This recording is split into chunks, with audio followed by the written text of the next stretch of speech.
Astaghfirullah. Allah fi nafsika wa alayka bil athari wa ashabil athari wat taqlidi fa inna ad-dina innama huwa bit taqlidi ya'ni lin nabiy sallallahu alaihi wasallam wa ashabihi ridwanullahi alaihim ajmain wa man qablana lam yada'una fi labsin faqallidhum wastarih wa la tujawizil athara wa ahlal athari. Kata muallif rahimahullahu ta'ala, ingatlah dalam dirimu, kewajiban kamu adalah mengikuti athar dan para pembawa athar serta taklid, karena sesungguhnya agama ini dibangun di atas taklid. Maksudnya taklid kepada Rasul dan juga kepada para sahabat ridwanullah alaihim ajmain. Dan orang-orang sebelum kita, maksudnya para salafun saleh, mereka tidak meninggalkan kita di dalam agama ini dalam kondisi samar, ketidakjelasan. Oleh karena itulah maka ikutilah mereka dan tenangkan hati dengan mereka, tetapi tidak boleh melampaui batas dari athar dan para pembawa athar. Ma'asyiral muslimin yang dimuliakan Allah Azza wa Jalla, maksud athar di sini artinya sunnah Nabi sallallahu alaihi wasallam dan hadis-hadis yang sahih. Baik, muallif rahimahullahu taala setelah sebelumnya menjelaskan kepada kita tentang bahaya orang melakukan bid'ah dan juga penyimpangan-penyimpangan terhadap sunnah, maka mulai beliau mengarahkan sebaiknya kalian kembali kepada athar, artinya kembali kepada sunnah Rasul dan hadis-hadis yang sahih. Kemudian kembali kepada pemahaman para salafus salih, para sahabat Nabi sallallahu alaihi wasallam. Kemudian beliau mengatakan wat taklid, dan juga kita disuruh untuk taklid. Dan yang dimaksud taklid di sini adalah taklid kepada Rasul dan juga kepada sahabat-sahabat Rasul. Dari sini Syekhul Islam Ibn Taimiyah rahimahullahu taala mengatakan, tidak boleh seseorang taklid kepada perorangan kecuali kepada Nabi sallallahu alaihi wasallam, dan tidak boleh taklid kepada sebuah kelompok kecuali kepada para sahabat Nabi sallallahu alaihi wasallam, karena itulah yang mampu menjamin agama kita. Rasul, kemudian setelahnya para sahabat Rasul sallallahu alaihi wasallam. Alasannya di sini wa man qablana lam yada'una fi labsin, karena orang-orang sebelum kita, maksudnya Rasul dan juga para sahabatnya serta para ulama salafus saleh, mereka tidak pernah meninggalkan agama ini dalam kondisi samar. Artinya ada hal-hal yang perlu kita cari sendiri, tidak. Bahkan sudah sempurna dan sudah dijelaskan. Makanya di sini beliau mengatakan faqallidhum wastari. Cukup ikuti mereka saja dan istirahatlah dengan cara itu. Tetapi walaupun demikian wala tujawizil athar, jangan melampaui batas dari apa yang sudah ditetapkan Nabi sallallahu alaihi wasallam wa ahlal athar, dan pembawa hadis Nabi sallallahu alaihi wa ala alihi wasallam. Ma'asyiral muslimin yang dimuliakan Allah Subhanahu wa taala, kalau kita melihat fenomena jauhnya kita dari kehidupan Rasul, ada perkataan yang bagus sekali dari seorang alimin ulama'is salaf, Hasanul Basri rahimahullahu ta'ala. Dan Hasan al-Basri ini termasuk sayyidu tabi'in, pemimpinnya para tabi'in.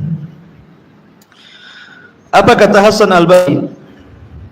Lau anna rajulan adraka as-salaf al-awwal thumma bu'itha al-yawma ma urifa minal islami syai'an, qala wa wada'a yadahu ala khaddihi thumma qala illa hadhihi salah.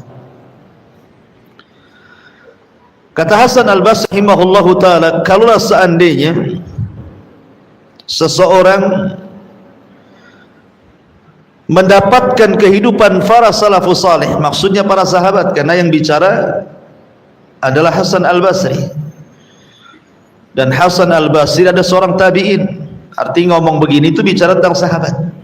Kalau seandainya seseorang menjumpai para sahabat Nabi sallallahu alaihi wasallam kemudian mereka para sahabat itu dibangkitkan pada zaman kita, kata Hasan Al-Basri, tentu dia tidak akan mengenal Islam yang kita amalkan ini,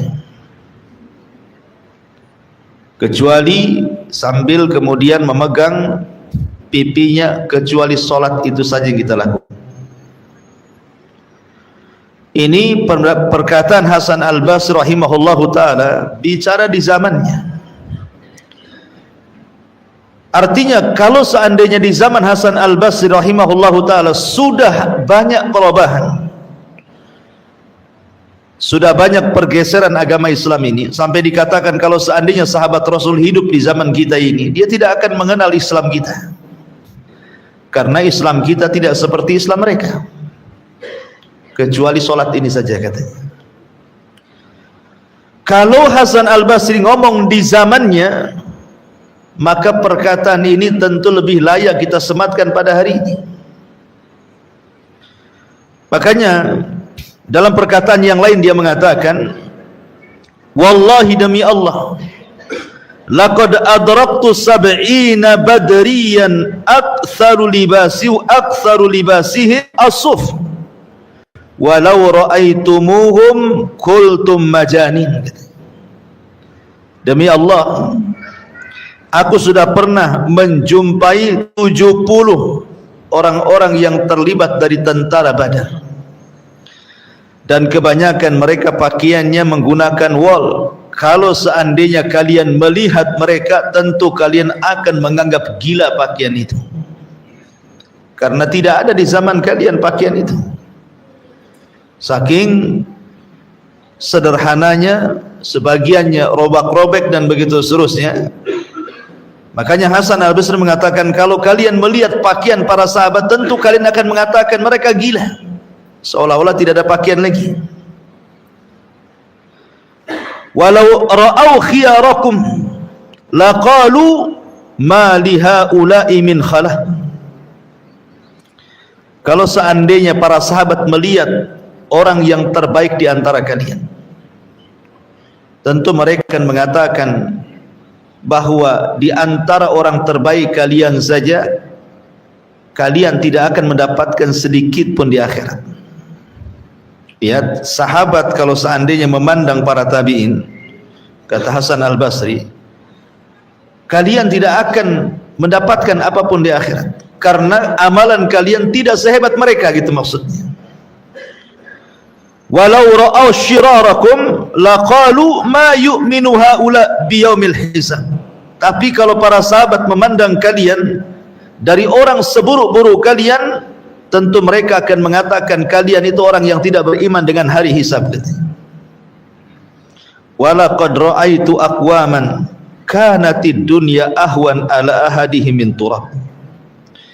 Dan aku pernah melihat para sahabat Rasul, kata Hasan Al-Basri, di mana dunia lebih ringan bagi mereka dibandingkan tanah tahta qadamaihi, di bawah telapak kakinya. Walaqad ra'aitu aqwaman yamshi ahadahum wa ma yajidu indahu illa qutan. Dan sungguh aku melihat sebuah kaum, maksudnya para sahabat, mereka berjalan dan mereka tidak mendapatkan apa yang mereka makan kecuali hanya sesuap nasi saja, hanya satu kali suapan saja. Fayaqul la aj'al hadha kullahu fi batni. Dan dia pun mengatakan, aku tidak akan menjadikan makanan yang sedikit ini kuhabiskan untuk perutku saja. Wala aj'alanna ba'dahu lillah fayatasaddaq bi ba'dihi. Dan aku akan jadikan sebagiannya untuk Allah, dan dia pun bersedekah dengan yang sedikit itu. Beginilah kondisi salafun saleh. Jadi kalau mereka memandang kita ini seolah kita ini tidak ada apa-apanya. Ini yang ngomong Hasan Al-Basri di era para tabi'in. Bagaimana kalau seandainya dikiaskan kepada hari ini gitu ya? Tentu lebih dahsyat lagi ucapannya, kan? Karena kehidupan para sahabat itu berbeda dengan kita, luar biasa. Sampai Hasan Al-Basri mengatakan bahwa dunia bagi mereka itu lebih ringan dibandingkan tanah yang mereka pijak. Ma'asyiral muslimin yang dimuliakan Allah Azza wa Jalla, dari sini kalau di zaman para tabi'in sudah banyak pergeseran tentang Islam, apalagi di zaman sekarang, itu syahid daripada ucapan Hasan Al-Basri. Makanya pentingnya kita diingatkan untuk terus kembali kepada hadis-hadis Rasul, athar, dan juga para sahabat Nabi SAW, para pembawa athar ini. Taib, bicara tentang wa alaika bil athar, wajib atas kalian kembali kepada athar. Sekali lagi, makna athar di sini artinya ilzamis sunnata wal ahadith, berpegang teguhlah dengan sunnah Nabi SAW dan juga hadis-hadis Nabi SAW. Ulama mengatakan bahwa orang dikatakan berpegang teguh dengan sunnah Nabi SAW tidak bisa dikatakan berpegang teguh kecuali dia harus mengamalkan 8 perkara. Catat 8 perkara ini. Pertama, luzumu mahabbatihi sallallahu alaihi wasallam. Pertama, luzumu mahabbatihi sallallahu alaihi wasallam. Betul-betul istiqomah dengan mencintai Nabi sallallahu alaihi wasallam. Di zaman Rasul ada seorang sahabat namanya Thauban maula Nabi sallallahu alaihi wasallam. Thauban maula Nabi. Thauban ini adalah orang yang sangat mencintai Nabi sallallahu alaihi wasallam. Kalau satu hari tidak memandang Rasul, bisa sakit dia. Satu hari saja dia tidak memandang wajah Nabi sallallahu alaihi wasallam, maka dia akan sakit. Qadarullah, suatu hari Rasul sallallahu alaihi wasallam sedang safar. Thauban tidak tahu. Kemudian dia kehilangan Rasul beberapa hari. Setelah Nabi SAW menghilang safar, kemudian pulang safar, dia tidak melihat Thauban yang biasa mondar-mandir dan juga mengucapkan salam kepadanya, sehingga dia bertanya, aina Thauban, di mana Thauban? Kemudian dikatakan, marido Thauban ya Rasulullah, Thauban sedang sakit wahai Rasul. Maka Nabi SAW akhirnya mencari Thauban ke rumahnya, dan betul ditinggal beberapa hari saja sudah kurus, sakit, tak bisa makan, tak bisa minum. Jadi Nabi SAW bertanya kepada Thauban, wa ma sya'nuka ya Thauban, ada apa dengan kau wahai Thauban, kenapa kau seperti ini? Maka Thauban kemudian dengan sedih mengatakan, ya Rasulullah, sesungguhnya aku sangat mencintai kamu.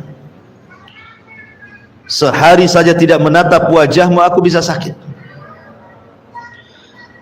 Kemudian Nabi SAW mendengarkan ucapan Thauban.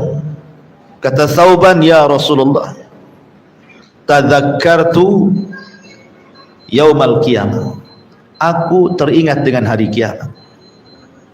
Ya Rasulullah, kalau seandainya Allah Subhanahu wa ta'ala memasukkan engkau ke dalam sorga, begitu juga Allah takdirkan Allah masukkan aku ke dalam sorga, tentu sorga kita akan berbeda.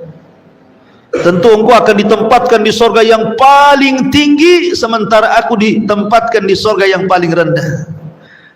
Mungkinkah aku bisa menatap wajahmu dan berjumpa dengan kamu? Thauban mengatakan, kalau aku di bawah engkau di atas, gimana cara ketemunya? Menatap wajahmu. Maka Nabi SAW terdiam sampai turun ayat, wa man yuti'illaha wa rasulahu fa ulaika ma'alladzina an'amallahu 'alaihim minan nabiyyina was-siddiqina wasyuhada'i was-salihin wa hasuna ulaika rafiqa. Turun ayat ini. Barang siapa yang taat kepada Allah, taat kepada Rasul, maka mereka akan dikumpulkan bersama para nabi, para siddiqin, para syuhada dan orang-orang saleh, dan merekalah sebaik-baik teman kelak pada hari kiamat. Artinya buah kecintaan Thauban akan dikumpulkan bersama Nabi SAW di sorga. Inilah yang dikatakan Nabi SAW, al-mar'u ala man ahab. Seseorang itu akan dikumpulkan bersama idolanya masing-masing. Makanya kenapa Nabi SAW ketika bicara tentang khuturah tarkis salat, bahaya meninggalkan salat, kata Nabi SAW, siapa yang meninggalkan salat, maka mereka akan dikumpulkan bersama Qarun, bersama Fir'aun, bersama Haman, dan bersama Ubay ibn Khalaf. Kenapa yang disebut 4 orang ini? Orang yang meninggalkan salat nanti pada hari kiamat akan dikumpulkan dengan 4 orang ini, dan jelas yang namanya 4 orang ini pasti masuk neraka. Artinya orang-orang yang meninggalkan salat itu akan dikumpulkan di neraka pertama bersama Qarun, karena ada kemiripan antara Qarun dan orang yang meninggalkan salat. Maksudnya apa? Sebab orang meninggalkan salat itu karena kesibukan mengurus harta. Kebanyakan orang mengurus harta lupa salat. Kemudian dikumpulkan bersama Fir'aun. Kenapa kemudian Fir'aun yang menjadi permisalan di sini? Karena biasanya orang yang tidak salat itu disibukkan karena kekuasaan. Orang kalau sudah berkuasa biasanya sibuk dengan kekuasaannya, lupa dia salat. Kemudian dicontohkan dengan Haman. Haman itu perdana menteri Fir'aun. Artinya orang-orang yang berada di sekeliling penguasa, mereka akan sibuk, menteri-menteri bahasa kitanya, sibuk untuk menjilat para penguasa sehingga mereka lupa salat. Kemudian dicontohkan dengan Ubay ibn Khalaf, karena Ubay ini pedagang handal di zaman jahiliyah. Karena di antara orang yang melupakan salat itu karena sibuk dengan perniagaan. Akan disebutkan 4 orang ini. Lah ketika Nabi SAW mengatakan mereka bersama Fir'aun, bersama Qarun, bersama Haman, bersama Ubay ibn Khalaf, menunjukkan bahwa al-mar'u alaman ahab, orang itu akan bersama idolanya pada hari kiamat. Makanya seorang sahabat datang kepada Nabi SAW bertanya soal kiamat. Rasul, kapan kiamat itu? Rasul tidak mau menjawab. Rasul, kapan kiamat? Rasul tak mau menjawab. Rasul, kapan kiamat? Rasul tak mau menjawab. Akhirnya Nabi SAW kemudian melirik kepada orang yang bertanya itu dan mengatakan, wa ma'adatta laha, dari tadi kau tanya kapan kiamat, kapan kiamat, kapan kiamat, apa yang kau sudah siapkan untuk kedatangan kiamat itu? Jadi Nabi SAW membalik tanya gitu, emang apa yang kau siapkan? Dari tadi kau tanya kapan kiamat itu? Maka sahabat ini mengatakan, la syai'a ya Rasulullah, aku tidak memiliki apapun perbekalan untuk menjelang kiamat wahai Rasul. Walakinni, kata dia, akan tetapi wahai Rasul, inni uhibbullaha war Rasul, aku sangat mencintai Allah dan Rasulnya. Apa kata Rasul? Anta ma'aman ahbab, kalau begitu engkau bersama orang yang kau cintai, engkau bersama orang yang kau idolakan. Maka hati-hati cari idola di dunia ini. Ma'asyiral muslimin yang dimuliakan Allah, ini yang pertama, bahwa orang dikatakan iqtida, maksudnya senantiasa ilzam dengan sunnah adalah ketika terus menanamkan rasa cinta kepada Nabi SAW. Yang kedua, al-iqtida'u bihi wasti'malu sunnatihi wa itba'u aqwalihi wa af'alihi wa imtithalu awamirihi wa istinabu nawahihi wa ta'addub bi adabihi fi usrihi wa yusrihi wa mansyatihi wa makrahihi. Yang kedua, berusaha untuk senantiasa mengamalkan sunnah Nabi, mengikuti Nabi dari perkataannya, perbuatannya, berusaha mengamalkan perintah-perintahnya, menjauhi larangan-larangannya, beradab dengan adabnya, baik dalam kondisi sulit ataupun susah, baik dalam kondisi semangat ataupun dalam kondisi malas, tetap mengikuti sunnah Nabi. Seorang ulama salaf, Sahlu At-Tustari rahimahullahu ta'ala, mengatakan, usulu madhabina thalathatun, pondasi madhab kami itu cuma 3. Al-iqtida'u bin Nabi sallallahu alaihi wasallam fil akhlaqi wal af'al, kita senantiasa mengikuti Rasul dalam setiap akhlak-akhlaknya dan perbuatan-perbuatannya. Yang kedua, wal aklu minal halal, berusaha untuk memakan yang halal-halal. Dan yang ketiga, wa ikhlasun niyati fi jami'il a'mal, berusaha untuk mengikhlaskan niat pada seluruh amalan-amalannya. Kemudian dia memberikan catatan kepada ayat wal amalus salihu yarfa'uh, dan setiap amal soleh akan diangkat. Maksudnya amal soleh al-iqtida bi Rasulillah sallallahu alaihi wasallam, amal soleh yang didasari dengan mengikuti sunnah Nabi sallallahu alaihi wasallam, itulah yang akan diangkat ke langit. Jadi yang kedua, berusaha mencontoh Nabi sallallahu alaihi wasallam.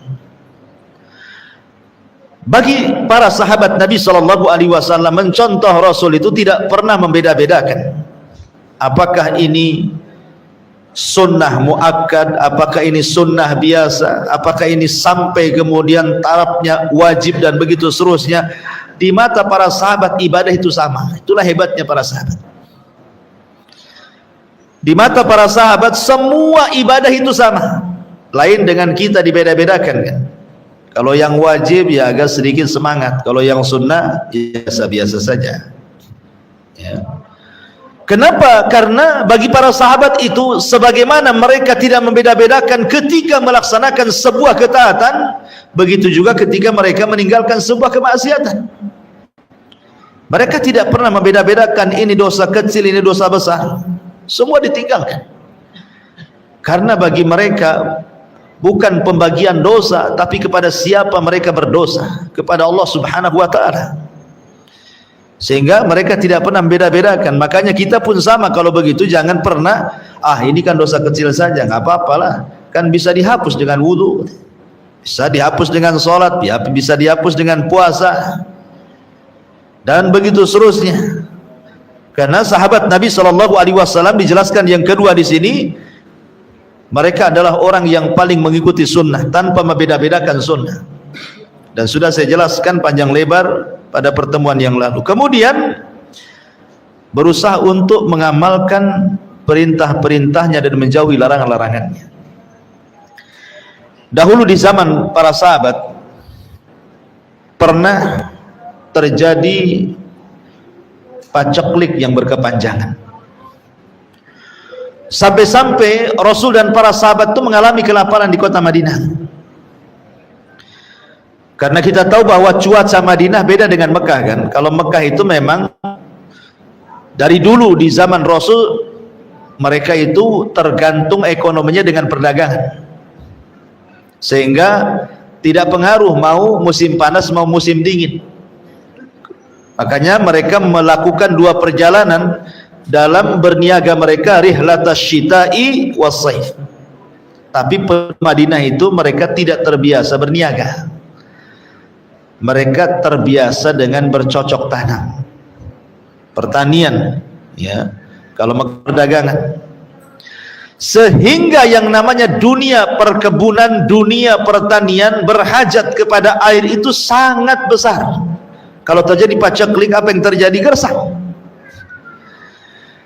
Ketika gersang tidak tertumbuh tumbuhan, gandum tidak tumbuh, ini tidak tumbuh, sehingga mengalami kemerosotan ekonomi, berakhir dengan banyaknya kelaparan. Banyak kelaparan. Sebagian mereka sampai memakan dedaunan karena untuk menahan lapar. Sampai suatu ketika terpaksalah mereka melirik keledai-keledai mereka. Karena sudah tidak ada yang dimakan, tentu mereka harus makan, kalau tidak mati kan begitu. Jadi mereka membeli keledai, disembelilah keledai-keledai peliharaan itu. Ketika Rasul sallallahu alaihi wasallam tahu bahwa keledai-keledai itu disembeli untuk dimakan disebabkan karena kelaparan, turun perintah Allah agar Rasul melarang mereka memakan keledai-keledai peliharaan. Akhirnya ketika betul-betul mereka menyembelih keledai dan siap santap, tinggal makan saja, tiba-tiba Rasul mengutus seseorang untuk memberitahu para sahabat Allah dan Rasulnya telah mengharamkan keledai peliharaan, karena keledai peliharaan itu dianggap khobath, dianggap jorok bahasa kita, nggak boleh dimakan.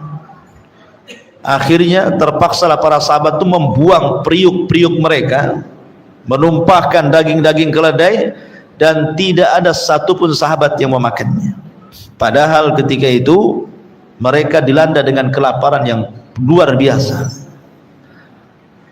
Ketika syariat mengharamkan keledai peliharaan, tidak ada yang dimakan, dibuang.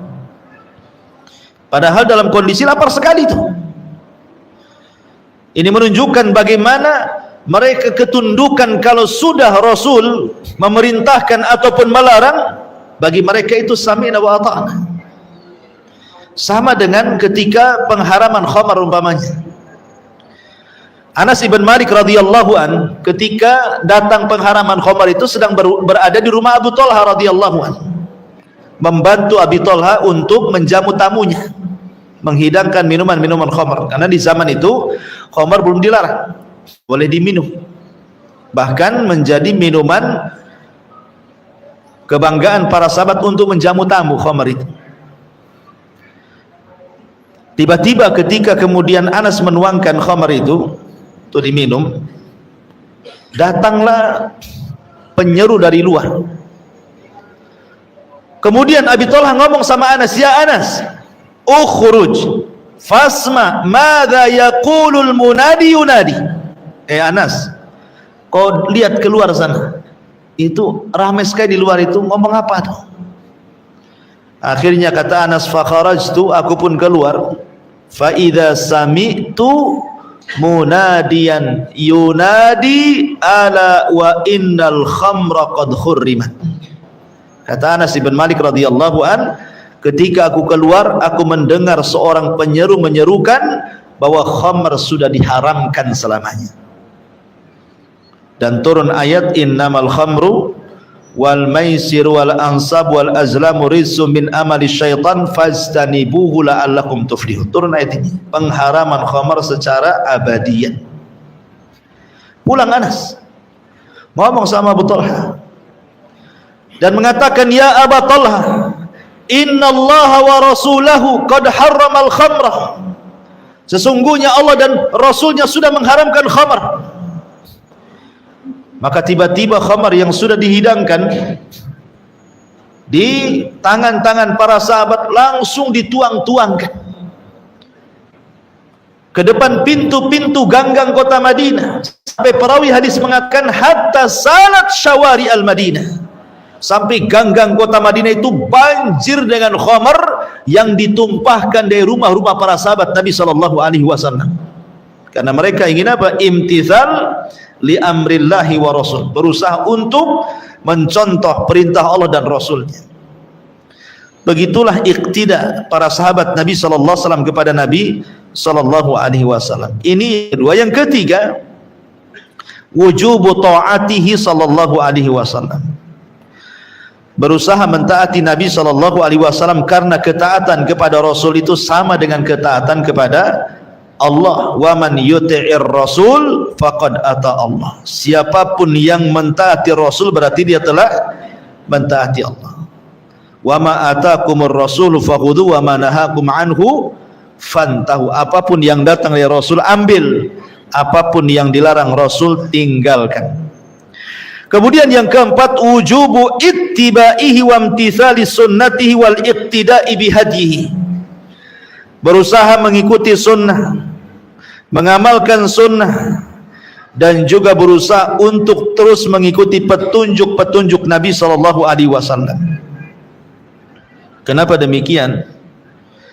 Karena nanti pada hari kiamat, ketika Nabi sallallahu alaihi wasallam sedang menunggu di telaganya untuk menunggu umatnya yang minum dari telaganya, maka mulailah manusia umat Rasul minum satu persatu, dimulai dengan ahlul Yaman, kalangan orang-orang Ansar, kemudian disusul dengan fuqaraul muhajirin, orang-orang fakir muhajirin, kemudian orang-orang Ansar dari kalangan ahlul Yaman, kemudian berikutnya sampai orang yang terakhir minum dari telaga Rasul. Rupanya ada satu kelompok yang telat datang. Tiba-tiba mereka diusir para malaikat, tidak boleh masuk ke telaga Nabi. Tidak boleh minum dari telaga Nabi. Diusir oleh para malaikat. Nabi SAW dari kejauhan tentu paham itu umatnya. Ketika melihat umatnya diusir, Rasul mengatakan ummati ummati, dalam riwayat ashabi ashabi, itu umatku, itu umatku, itu sahabat-sahabatku, biarkan mereka minum wahai ya Rabb. Tapi Allah Subhanahu wa taala katakan kepada Nabi SAW, ya Muhammad, innaka la tadri ma ahdatsu ba'daka innahum ghayyaru wa baddalu. Wahai Muhammad, engkau tidak tahu apa yang terjadi dengan umat sepeninggal. Kau kan tidak tahu kondisi umatmu sepeninggal. Rupanya di antara mereka umatmu ada yang ghayyaru, merubah-rubah, wa baddalu, dan mengganti-ganti syariat, petunjuk. Maka lihat bagaimana Nabi SAW dihabarkan bahwa umatnya ada yang tidak akan meminum dari telaga Rasul disebabkan mereka jauh daripada sunnah Rasul sallallahu alaihi wasallam. Maka kita berusaha iqtida bihaji, mengikuti petunjuk Nabi sallallahu alaihi wasallam. Karena Allah mengatakan fala wa rabbika la yu'minun hatta yuhakimuka fima syajara bainahum thumma la yajiduna fi anfusihim harajan mimma qadaita wa yusallimu taslima. Fala wa rabbika, sekali-kali lebih demi Rabbmu, mereka tidak akan dikatakan beriman sampai mereka menjadikan dirimu hakim terhadap apa yang mereka berselisih di dalamnya. Kemudian setelah kau putuskan, tidak ada dalam dada mereka berat hati dengan keputusanmu, dan mereka pun redha dengan keputusanmu dengan menerima segala apa yang engkau putuskan. Di zaman Rasul ada sahabat Rasul namanya orang Hadrami, Hadraul Maut, berselisih soal lahan dengan seorang laki-laki dari Kindi. Jadi rajulun minal Hadrami ini, laki-laki dari Hadramaut Yaman, mengklaim bahwa tanah yang dikelola oleh seorang laki-laki dari kabilah Kindi itu adalah tanah bapaknya. Masalahnya tanah itu diduduki oleh laki-laki dari kabilah Kindi. Akhirnya berselisih, dia mengatakan kepada laki-laki dari Kindi itu, itu tanah bapakku, ngapain kau bercocok tanam di situ? Pergi kau dari situ. Yang laki-laki ini mengatakan, tidak, ini tanahku, aku sudah lama bercocok tanam di sini, enak saja kau main-main ngaku ini tanah bapakmu, katanya. Dua-duanya akhirnya mengadu kepada Nabi. Kata Hadrami ini, orang Hadraul Maut ini, ya Rasulullah, ini orang laki-laki dari Kindi sudah mengambil tanahku, padahal itu tanah warisan bapakku. Kemudian Rasul melirik kepada laki-laki dari Kindi, betul, kau mengambil tanahnya? Dia mengatakan, tidak ya Rasulullah, ini tanahku, buktinya aku bercocok tanam di tanahku sendiri, aku sudah lama bercocok tanam di sini, kok tiba-tiba dia datang aku pula tanahnya? Maka Nabi SAW melirik kepada orang yang ngaku tanah dari Hadrami ini dan mengatakan, ala kabayyina, oke, enggak apa-apa, kamu mengklaim itu tanahmu, ada enggak buktinya? Entah sertifikat, sudah WTO belum, ataupun mungkin ya minimal surat alasa atau apalah, RT RW lurah kan itu kan, aduh, harus ada bukti. Atau mungkin ada saksi 2 orang bahwa itu tanahmu. Laki-laki dari Hadrami mengatakan, tidak ya Rasul, aku tidak punya bukti, tapi aku yakin itu tanahku. Kemudian Nabi SAW melirik kepada laki-laki dari Kindi, karena engkau yang mengklaim tanah itu tanahmu tidak ada bukti, sekarang aku tanya, hei orang Kindi, mau nggak kau bersumpah bahwa itu tanah? Yang laki-laki dari Hadrami berteriak, ya Rasulullah, dia orang fajir, kalau dia suruh bersumpah suka-suka dia sumpah tuh, ngapain kau dengar sumpahnya? Dia pasti mau bersumpah tuh walaupun dusta, katanya. Kata Nabi SAW kepada laki-laki dari Hadrami, lalu apa yang harus aku putuskan? Kau ngaku tak ada bukti, sekarang aku balik kepada orang yang mengelola, mau gak kau bersumpah itu tanah? Dari sini ada kaidah dalam dunia peradilan itu, al-bayyinatu 'alal mudda'i wal yaminu 'ala man angkar, bahwa bukti itu harus didatangkan kepada orang yang mengklaim dan sumpah itu didatangkan orang yang dituduh. Akhirnya dia bersumpah, berarti milik laki-laki dari Kindi karena dia siap bersumpah. Tapi sebelum pergi Rasul mengatakan kepada keduanya, ingat, aku ini hanya berhukum dengan hukum zahir. Aku ini hanya berhukum dengan hukum zahir. Kalau aku putuskan menyelisih hakikat yang berada dalam sengketa itu, berarti aku putuskan dengan qit'atun minan nar, dengan potongan dari api neraka. Ingat, aku hanya memutuskan zahir. Kalau kalian berbohong, siap-siap masuk neraka, gitu maksudnya. Ya. Karena Rasul tidak tahu yang gaib. Kalau Rasul tahu yang gaib, ya langsung saja, ini tanahmu, aku tahu, kan begitu ya. Tapi Rasul kan tidak tahu yang gaib, makanya Rasul hanya memutuskan yang zahir saja. Sama kasusnya dengan persengketaan seorang Yahudi dengan seorang Muslim. Masalah lahan juga di zaman Rasul. Rasul mengatakan kepada seorang sahabat, seorang Muslim, kamu punya klaim bahwa itu tanah yang direbut oleh Yahudi. Dia bilang, saya nggak punya bukti, tapi itu tanahku. Maka Rasul mengatakan kepada Yahudi, kalau gitu kau yang bersumpah, itu tanahmu. Orang ini mengatakan, Yahudi ya Rasul, Yahudi itu bersumpah 1000 kali pun mau, dia katanya. Memang itu aturannya. Ya. Kalau memang tidak bisa mendatangkan bukti, berarti kembali kepada yang dituduh kan. Siap bersumpah kamu, siap bersumpah, selesai, itu milikmu. Sering saya contohkan begini, gini ikhwan. Antum cuci motor ke tempat cucian motor lah, arwas ya. Antum di rumah itu karena handphone kan kalau dibawa-bawa mungkin takut jatuh, antum masukkan di jok motor lah, kemudian masuk karwas, dicuci, selesai antum ambil motor, pas tengok HP tak ada. Suudon antum ke siapa? Ke pencuci motor kan. Siapa lagi? Tadi saya taruh di jok motor, kok dicuci 1 jam di situ hilang. Kalau bukan yang nyuri, yang nyuci siapa lagi? Nggak ada jin ambil handphone. Langsung kita datangi, maaf nih Pak, saya tadi cuci motor di sini, saya naruh handphone di sini, kok nggak ada? Pasti kamu ambil atau terambil. Tolonglah, mana handphonenya? Kata tukang cuci, saya nggak tahu, saya hanya nyuci saja.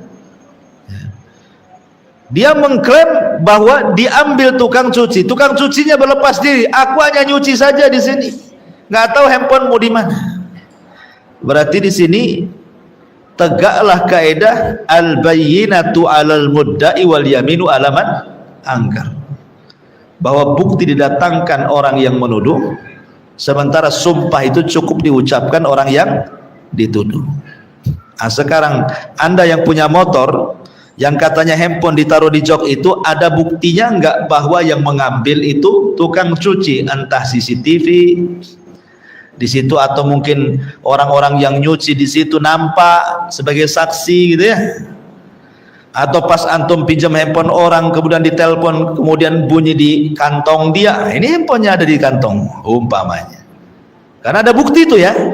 Sekarang tidak ada bukti bahwa yang mengambil itu yang nyuci motor antum, gimana nih caranya? Maka putusan dalam Islam, antum cukup ngomong sama yang tukang cuci itu, mau nggak bersumpah bahwa engkau tidak mengambil handphoneku. Sebab kalau dia seorang muslim, dia akan takut dengan sumpahnya kan.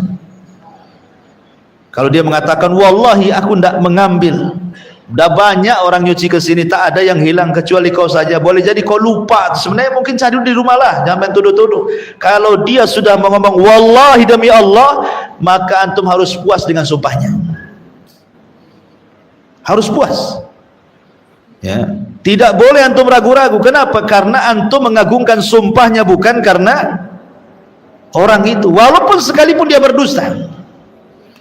Karena Isa ibn Maryam alaihi salatu wassalam pernah melihat ada orang mencuri di hadapannya, betul-betul dicuri, nampak dengan matanya, ngambil barang, dikejar sama Isa, ditangkap dan mengatakan asarabta, apakah kau mencuri? Tiba-tiba dia bersumpah atas nama Allah, wallahi la asrik, aku tidak mencuri. Apa kata Isa? Oh iyalah, sadaqta wa kadzaba aini, kau yang benar, mataku yang salah, katanya. Jelas-jelas melihat. Kenapa? Karena dia sudah bersumpah ya.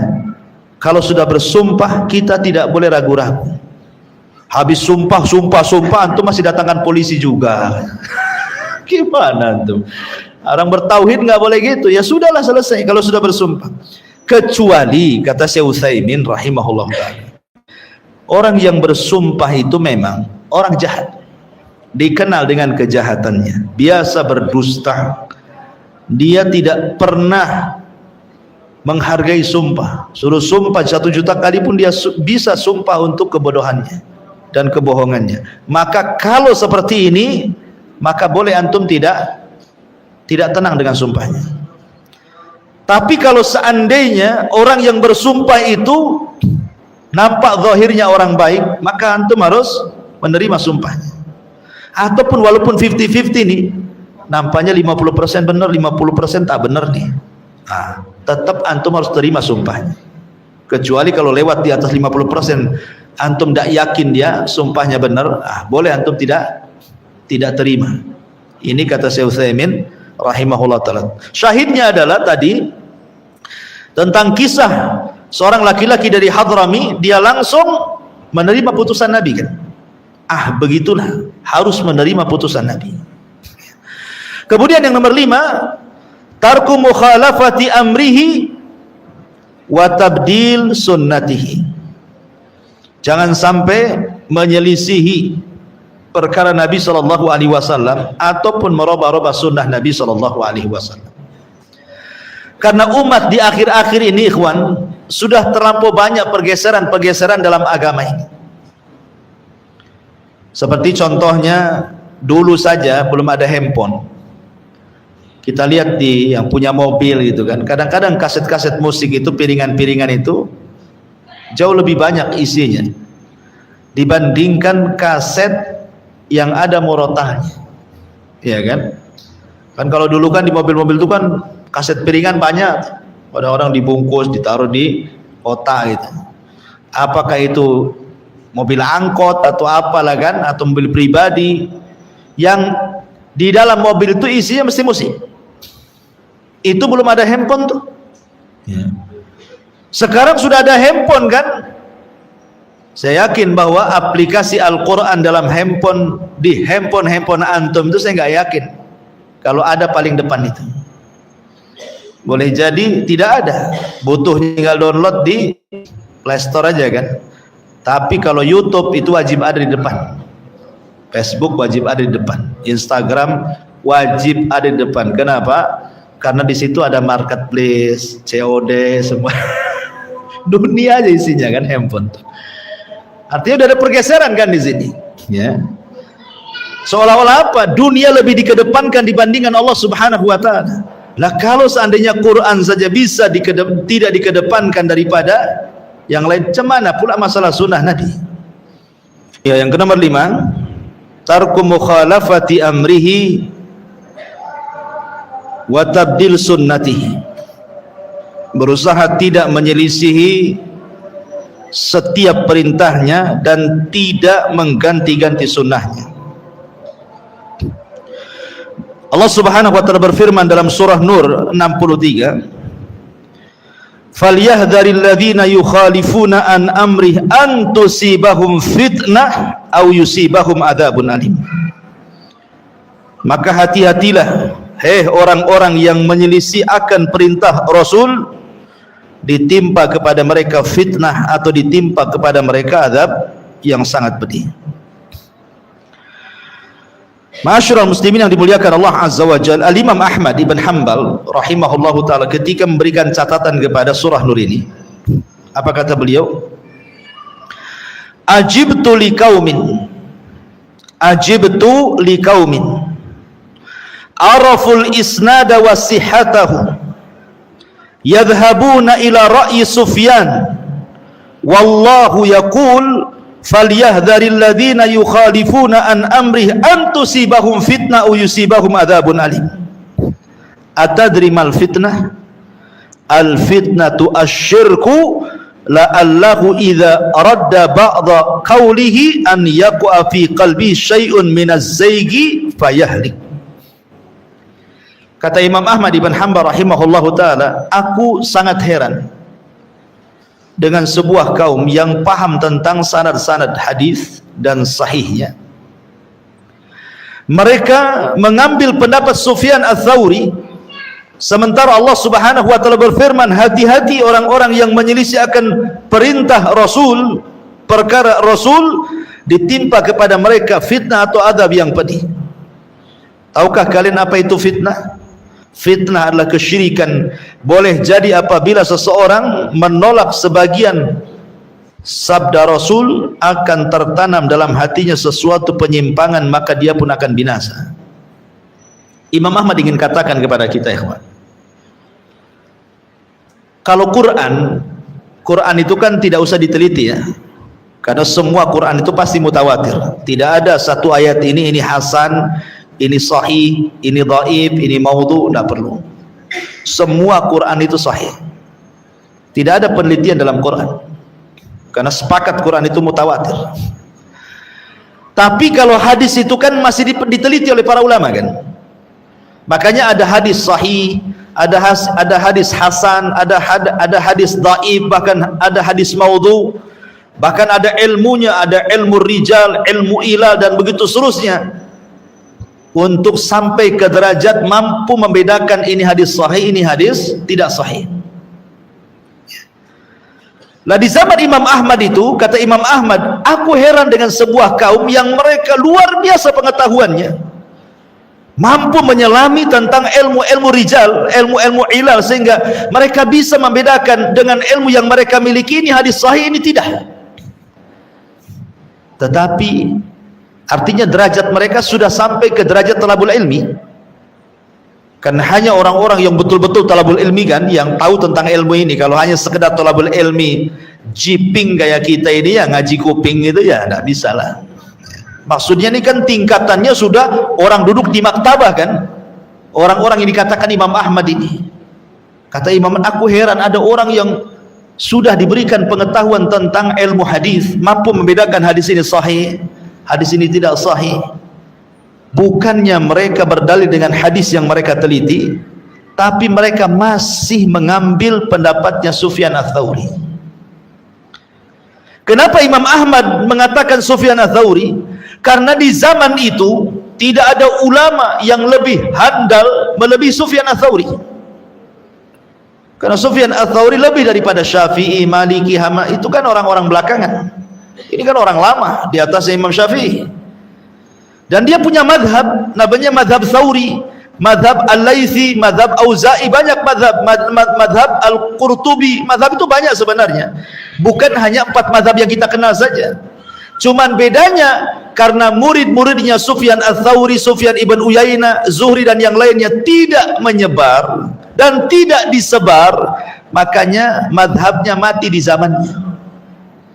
Beda dengan Abu Hanifah, disebar oleh murid-muridnya kemana-mana sehingga madhabnya di mana-mana. Ataupun Imam Syafi'i muridnya menyebar di mana-mana sehingga madhabnya kemana-mana. Atau Imam Ahmad ataupun Imam Malik. Sementara Tsauri ini, Sufyan Ats-Tsauri, tidak menyebar madhabnya karena tidak disebar murid-muridnya. Tapi di zaman itu dialah ulama yang paling kondang karena kecerdasannya Sufyan Ats-Tsauri. Kata Imam Ahmad, aku heran banyak para talabatul ilmi yang bisa memisahkan ini hadis sahih, ini hadis yang tidak sahih, kok masih pula mengambil pendapatnya Sufyan Ats-Tsauri, gitu maksudnya. Kecuali kalau memang dia tidak punya pengetahuan soal itu, ialah taklid kepada ulama, kan gitu, lihat dalilnya. Tapi dia sanggup membedakan hadis ini lemah, ini sini, kenapa masih mengambil pendapat Sufyan Ats-Tsauri? Kemudian Imam Ahmad mengatakan hati-hati, karena ada ayat yang mengatakan falyahdharil ladzina yukhalifuna an amri an tusibahum fitnah aw yusibahum adzabun alim. Hati-hati kalian jika menyelisih perkara Rasulnya, perintah Rasulnya, akan ditimpakan kepada kalian fitnah. Kemudian Imam Ahmad mengatakan, tahu kalian fitnah itu apa? Fitnah itu syirik. Kenapa orang yang menyelisih perintah Rasul bisa jatuh kepada kesyirikan? Pertanyaannya, karena begini loh, karena dikhawatirkan ketika kita taklid kepada seseorang, kemudian orang ini menghalalkan, kita pun ikut menghalalkan. Orang ini mengharamkan, kita pun ikut mengharamkan. Pada Allah dan Rasulnya tidak demikian. Disinilah terjadi tahlil wa tahrim di luar daripada apa yang Allah halalkan, yang Allah rasulkan. Akhirnya dia pun menjadi musyarri, seolah-olah pembuat syariat yang tidak diizinkan Allah untuk membuatnya. Maka di sini persis seperti firman Allah, ittakhadhu ahbarahum wa ruhbanahum arbaban min dunillah. Mereka orang-orang Yahudi dan Nasrani itu mengambil padri dan rahib mereka sesembahan selain daripada Allah. Adi bin Hatim bertanya, Rasul, saya mantan Nasrani dan saya mantan pendeta, tidak ada orang yang mbah saya dengan sujud dan juga ruku. Kata Rasul, ya memang tidak sujud dan ruku, tapi bukankah apabila pendeta mereka menghalalkan yang Allah haramkan, pengikutnya mengikuti pendapat pendetanya? Apabila pendetanya mengharamkan yang Allah halalkan, sama semua pun mengikuti pendetanya, bukan mengikuti pendapat Allah. Kata Adi bin Hatim, ya, maka kata Rasul, begitulah cara mereka menyembah pendeta itu. Terjadi kesyirikan. Makanya taklid ini bahaya, karena bisa menjerumuskan apa? Menjadikan orang yang kita taklidi Tuhan selain daripada Allah Subhanahu wa ta'ala.